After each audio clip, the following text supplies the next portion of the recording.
नमस्कार दोस्तों, आप सभी का स्वागत है। आज की कथा है भगवान विष्णु जी और माता लक्ष्मी जी की। कथा को पूरी जरूर सुने।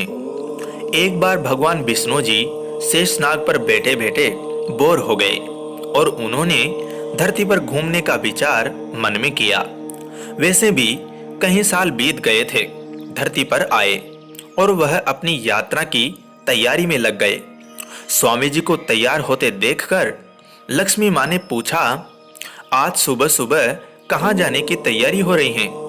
विष्णु जी ने कहा, हे लक्ष्मी, मैं धरती लोक पर घूमने जा रहा हूँ। तो कुछ सोचकर लक्ष्मी माँ ने कहा, हे देव, क्या मैं भी आपके साथ चल सकती हूँ?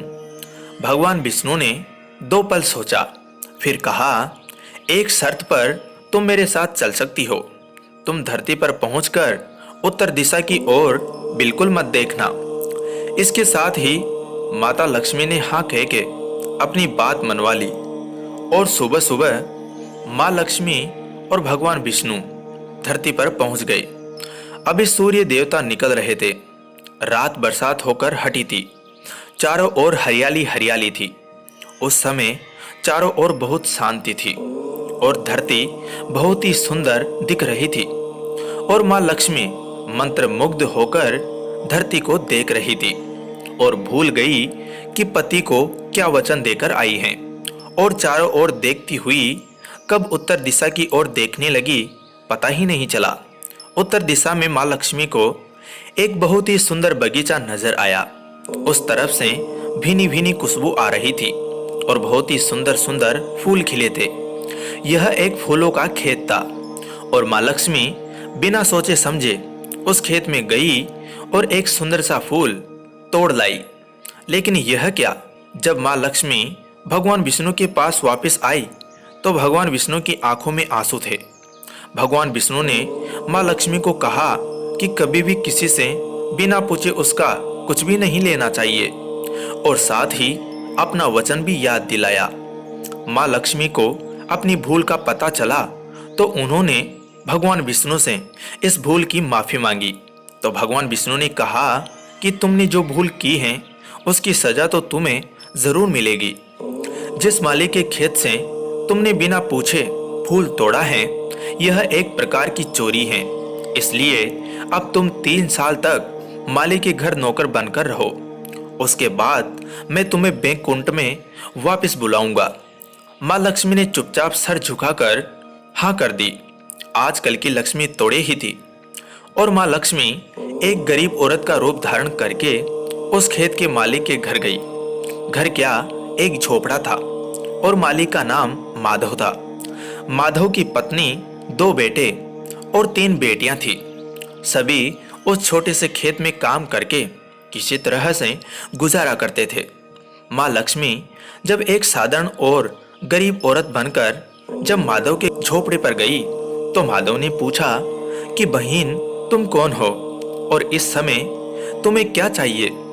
तब माँ लक्ष्मी ने कहा कि मैं एक गरीब औरत हूँ, मेरी देखभाल करने वाला कोई नहीं। मैंने कई दिनों से खाना भी नहीं खाया। मुझे कोई भी काम दे दो, साथ में मैं तुम्हारे घर का काम भी कर दिया करूँगी। बस मुझे अपने घर में एक कोने में आसरा दे दो। माधव बहुत ही अच्छे दिल का मालिक था। उसे दया आ गई, लेकिन उसने कहा, बहन, मैं तो बहुत ही गरीब हूँ। मेरी कमाई से मेरे घर का खर्च मुश्किल से चलता है। लेकिन अगर मेरी 3 की जगह 4 बेटियां होती तो भी मुझे गुजारा करना था। अगर तुम मेरी बेटी बनकर जैसा रूखा सूखा हम खाते हैं उसमें खुश रह सकती हो तो बेटी अंदर आ जाओ। माधव ने माँ लक्ष्मी को अपनी झोपड़े में शरण दे दी और माँ लक्ष्मी 3 साल उस माधव के घर पर नौकरानी बनकर रही। जिस दिन माँ लक्ष्मी माधव के घर आई थी उससे दूसरे दिन ही माधव को फूलों से इतनी आमदनी हुई कि शाम को एक गाय खरीद ली।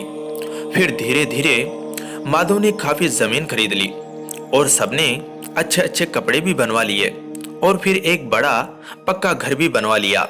बेटियों और पत्नी ने गहने भी बनवा लिए और अब मकान भी बहुत बड़ा बनवा लिया था।